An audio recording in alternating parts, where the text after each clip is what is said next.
Buenos días. En esta presentación analizaremos los diferentes tipos de calderas de biomasa que existen en la actualidad, atendiendo a su tecnología. Posteriormente trataremos algunas cuestiones generales sobre este tipo de centrales, así como los órdenes de magnitud que se manejan. En primer lugar, vamos a estudiar las calderas de parrillas, al ser la opción más barata y frecuente. Este tipo de tecnología requiere de un sistema que haga avanzar la materia por la caldera, y en este sentido tenemos diferentes opciones, como jugar con la inclinación o utilizar sistemas de vibración para facilitar el avance del material y la evacuación de los desechos. Es importante ajustar la granulometría y la humedad del material según los parámetros de diseño, para que la combustión se realice de forma óptima. En este tipo de calderas, el aire primario se introduce por debajo de las parrillas, mientras que el aire secundario es importante para la combustión de volátiles. Podemos distinguir varias etapas a lo largo del paso por la caldera: secado, combustión principal y combustión en quemados. A continuación, vamos a hablar de las calderas de lecho fluidizado. En este tipo de calderas se incorpora a la biomasa un componente inerte, como arenas. Este componente permite mantener una temperatura uniforme en la cámara, además de permitir la fluidización del lecho. Para ello, se inyecta una corriente de aire ascendente. En este proceso es importante tener en cuenta el tamaño de la partícula, ya que si son demasiado grandes, las burbujas serán mayores y habrá más caídas de presión. Si son pequeñas, las fuerzas de atracción serán elevadas y presentará aglomeración. Sin embargo, el rango de tamaño aceptable es más amplio que en otras tecnologías y el tratamiento previo no es tan preciso, ya que la biomasa permanecerá en la cámara de combustión tanto tiempo como se requiera. Este tipo de calderas son más difíciles de operar, pero se obtiene un mejor rendimiento. Según aumenta la velocidad del aire inyectado, aumenta la porosidad del lecho. Atendiendo a esta característica distinguimos dos subtipos: lecho burbujeante y lecho circulante. En el lecho burbujeante la velocidad del aire es baja y la mayor parte del material de combustión se mantiene en el lecho. En el caso del lecho circulante la velocidad es más elevada, por lo que las partículas no quedan confinadas en la cámara de combustión y es necesario recuperar la arena posteriormente, separándola en los ciclones. Esta tecnología solo se empleará en caso de tratar un combustible difícil de quemar o muy caro. Presenta un mejor rendimiento que los de lecho burbujeante, al mantener el combustible en suspensión e impedir la formación de depósitos. Para terminar, analizaremos las calderas de inyección, que son las más utilizadas en centrales convencionales, por lo que se trata de una tecnología conocida y estabilizada.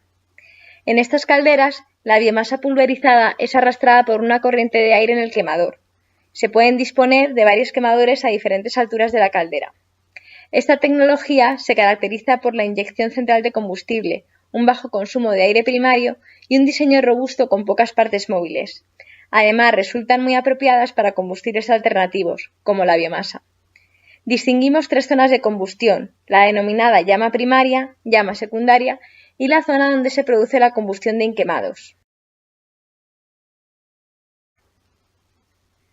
En el siguiente apartado vamos a repasar los cálculos principales para conocer el orden de magnitud del coste de una planta de 20 megavatios, así como la cantidad de biomasa que necesita esta planta para funcionar durante 7.000 horas.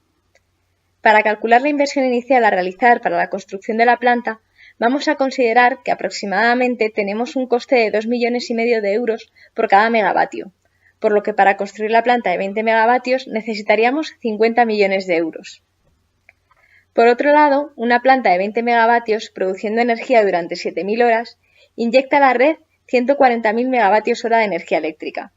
Suponiendo un rendimiento térmico del 25%, la caldera deberá producir 560 gigavatios hora térmicos.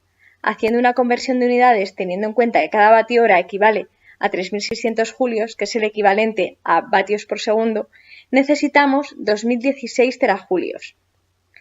El poder calorífico inferior de la biomasa es aproximadamente 14.500 kilojulios por kilogramo, suponiendo un 20% de humedad. El PCI, o poder calorífico inferior, ya incluye la energía gastada en evaporar la humedad de la biomasa y el agua obtenido en el proceso de combustión. Por tanto, para producir los 2.016 terajulios de calor, tenemos que alimentar la caldera con 139.000 toneladas de biomasa al año. A continuación, analizaremos los principales equipos que nos podemos encontrar en una planta de biomasa. En primer lugar, tendremos el almacén del combustible. Seguidamente, deberemos disponer de un sistema para transportar el material a la caldera. Se incluirá además un sistema de pretratamiento para ajustar los parámetros de granulometría y humedad. A continuación nos encontramos la caldera para transformar la energía química en energía térmica. Esta energía térmica se transmitirá al fluido del ciclo agua-vapor. El vapor sobrecalentado entra en la turbina, donde la energía térmica se convierte en energía mecánica al hacer girar la turbina.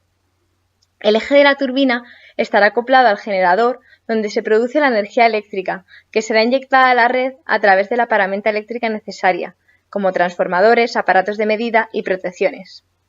Por último, tenemos los servicios auxiliares para el resto de sistemas necesarios en la planta: tratamiento de efluentes, sistemas de refrigeración, protección contra incendios, etc. Para terminar, trataremos de responder a la siguiente cuestión: ¿es posible construir plantas de biomasa de 100 megavatios? La respuesta a esta pregunta es sí. Tecnológicamente es posible construir plantas de biomasa de 100 megavatios, pero la logística se complica. Debido al bajo poder calorífico del combustible tratado, la cantidad de biomasa necesaria es muy elevada. Según los cálculos presentados anteriormente, para una central de 20 megavatios necesitamos 139.000 toneladas al año, lo que implica 55 camiones cargados de biomasa entrando a la planta cada día, suponiendo que cada camión pueda transportar entre 5 y 10 toneladas de biomasa. Elevar la potencia de la planta a 100 megavatios supone aproximadamente multiplicar por 5 esta cantidad. Por tanto, se trata de un problema logístico. Con estos parámetros de consumo de combustible, tenemos que descartar el camión como medio de transporte para traer la biomasa a la planta. Deberíamos estudiar otras opciones como el barco o el tren, además de diseñar el almacén, transporte y pretratamiento de la biomasa para este incremento en el orden de magnitud. Y aquí termina nuestro recorrido en este repaso general a las plantas de biomasa. Muchas gracias por su atención.